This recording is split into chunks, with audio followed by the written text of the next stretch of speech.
Hey, it's Brandon. We're going to talk a little bit about nuclear physics, and this could be redundant from what you've had in chemistry before, and that's okay if it is. If you haven't had chemistry yet, don't stress. We're going to cover all the basics right now, and then we're going to plow into some problems. So, nuclear physics deals with the nucleus, we say, of an atom. So, matter as we know it is made up of protons, neutrons, and electrons. And electrons orbit around the outside of the atom, and neutrons and protons live in the tiny region in the center of the atom called the nucleus. And it is very tiny. It's about 10 to the negative 4, 10 to the negative 3 times the size of the electron orbitals. Protons have electric charge, as we've mentioned before. They're positively charged. Neutrons don't carry electrical charge. Protons and neutrons, sometimes you'll hear me talk about nucleons. That's shorthand for saying anything that lives inside of the nucleus. That would be the protons and the neutrons. We identify elements by the number of protons that they have. So hydrogen has a different number of protons than helium. Hydrogen has 1, helium has 2. You can add neutrons to an element without changing its identity as an element.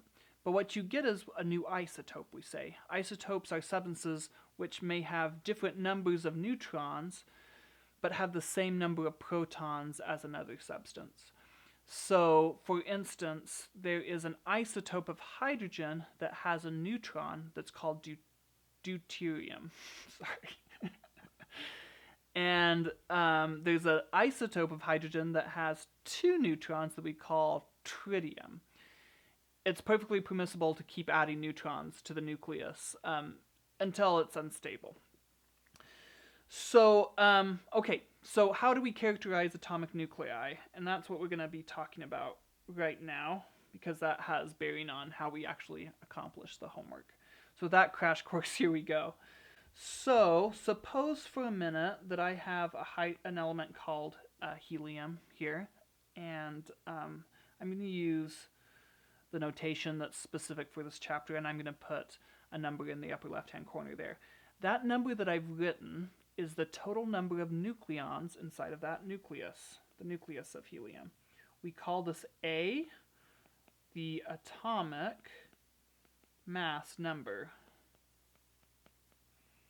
And it describes the number of nucleons, protons, and neutrons together. So suppose they wanted to ask me how many protons and neutrons are in the nucleus of helium-4. This isn't too bad to do. So the first step is we're going to look at a periodic table of elements, and we're going to find helium. And so on the periodic table of elements, I'm just going to spoil it for you. Helium is number 2. It's the second element. Helium is the second element, which means it has 2 protons. And I'm going to pause the example right here and make a note. The number of protons has another name that's very important for the nucleus. The number of protons is called the atomic number, and we give it the symbol Z. So you might see me just say Z. That means the number of protons that are inside the nucleus. So we look on the periodic table, we find helium, and we notice it's number 2, so it must have 2 protons. Well, if that's the case, then we've already answered the first part. So 2 protons, bam. Now they want the number of neutrons. So we're going to look back up at the way they've written that element there. The total number of nucleons is 4, and the total number of protons in the nucleus is 2.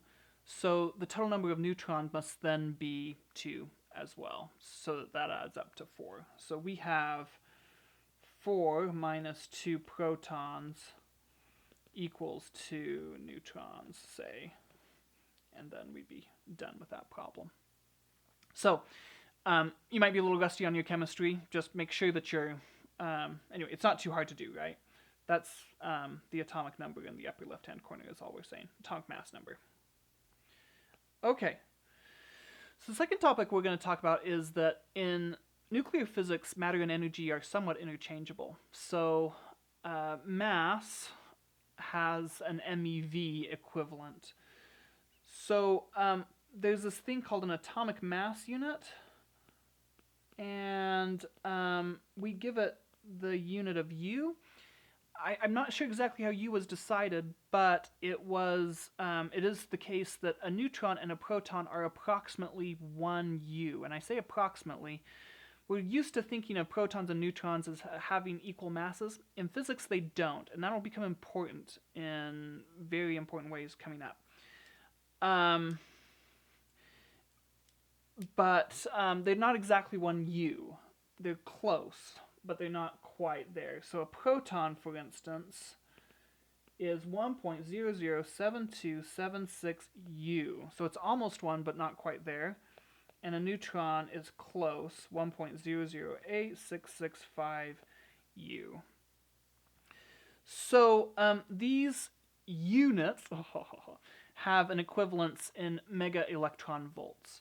So if I want to find the amount of energy that a given nucleus has, I want to find the energy equivalent of a certain number of nucleons, you take the mass of either that nucleus or the number of nucleons, or the nucleon in general, and you multiply that by 931.49, and the rest are units. You don't have to plug in any numbers for this. Mega electron volts per U. Again, mass has to be in units of U, so make sure that that's the case. So I'm just going to run an example. This is going to be the first problem in the homework because I'm lacking creativity right now, and that is, what is MeV energy of a neutron? So I'm just going to use the formula, and I'm going to come up here. I need the neutron's mass in units of U, and so here it is. I'm going to just use that there. So 1.008665 U, and we're going to multiply that by 931.49, and I'm going to drop off units because I just ran out of room. So we're going to run those numbers, and what pops out the bottom is 939.56 MeV. And then the problem closes out.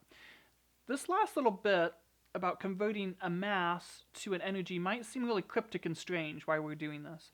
But later on, as nuclei fall apart, some mass gets converted into pure energy, and that does work, whether it's heating water in a nuclear power plant or in a nuclear bomb, releasing a lot of energy and causing a lot of destruction.